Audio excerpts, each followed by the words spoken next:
Today marks 16 years since Steve Irwin tragically died after being stabbed in the heart by a stingray whilst doing what he loved best. The crocodile hunter's death saw an outpouring of grief from fans across the globe, and even sparked a string of revenge attacks on stingrays on Australian shores that were condemned by the executive director of Steve's conservation group. While Steve grappled with crocodiles, snakes and sharks, he had one rule: that the cameras must be kept rolling, and his final moments were no different. The freak incident off Australia's Great Barrier Reef that cost him his life was captured on film, but there is mystery as to where the footage lies to this day. He tells his camera crew to always be filming, his IMDb biographer Tommy Donovan once said. If he needs help, he will ask for it. Even if he is eaten by a shark or croc, the main thing he wants is that it be filmed.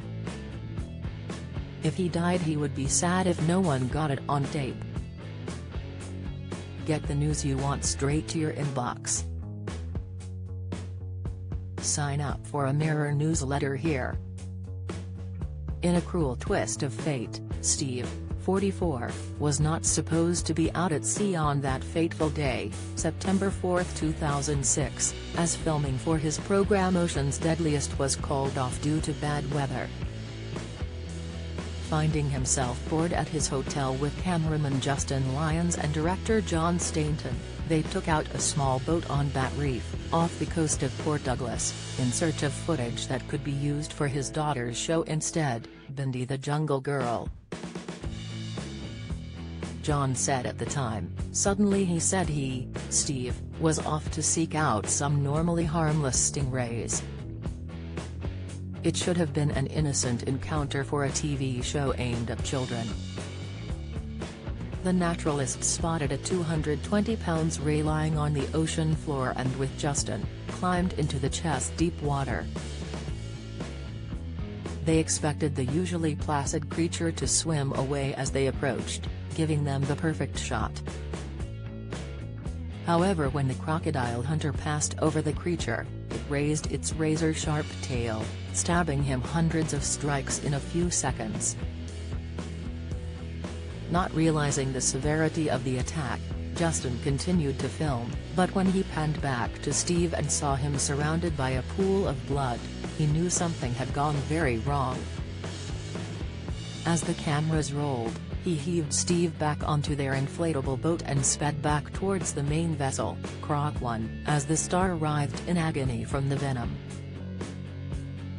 Both feared had suffered a punctured lung, and the crew applied pressure to the massive wound on Steve's chest. He was having trouble breathing. Even if we'd been able to get him into an emergency ward at that moment, we probably wouldn't have been able to save him because the damage to his heart was massive, Justin said. As we're motoring back, him screaming at one of the other crew in the boat to put their hand over the wound, and we're saying to him things like, "Think of your kids, Steve, hang on, hang on, hang on." Perhaps knowing his injuries were far more serious than suspected, the cameras even caught the heartbreaking moment Steve turned to Justin and calmly said, "I'm dying," which would have been his final words. Once back on Croc 1, a second cameraman took over so Justin could give Steve mouth-to-mouth, something he continued to do for an entire hour until paramedics took one look at him and declared him dead. The stingray attack, the CPR and medical efforts were all captured on film. In the days that followed, the tape was handed over to Queensland Police to help with their investigations.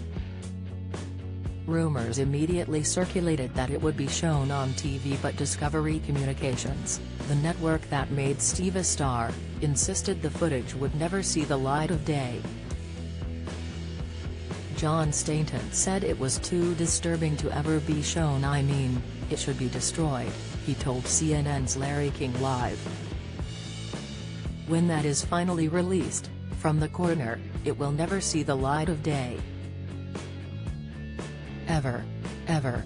I actually saw it, but I don't want to see it again. But this didn't stop millions of people from trying to search for the harrowing footage online.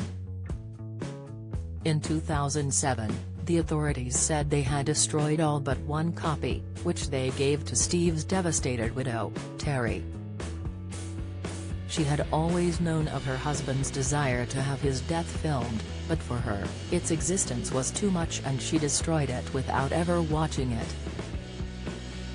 Terry told You magazine in 2018, after Steve died, 100 million viewers watched a video of his death that was released on YouTube. That film was a complete fabrication exploiting people's sadness. I have never watched the real footage. Why would I? I know how my husband died and I was relieved that the children weren't on the boat as they usually would be. It would have been horrendous if they had witnessed it. However, according to Terry, there is still a copy sitting in a dusty police vault somewhere. And as far as cameraman Justin is concerned, that's where it should stay. Never should it be seen. Out of respect for everyone and his family, I would say no, he added. I don't know what's happened to it and I hope it would never see the light of day. Do you have a story? Please get in touch at webfeatures@trinitymirror.com.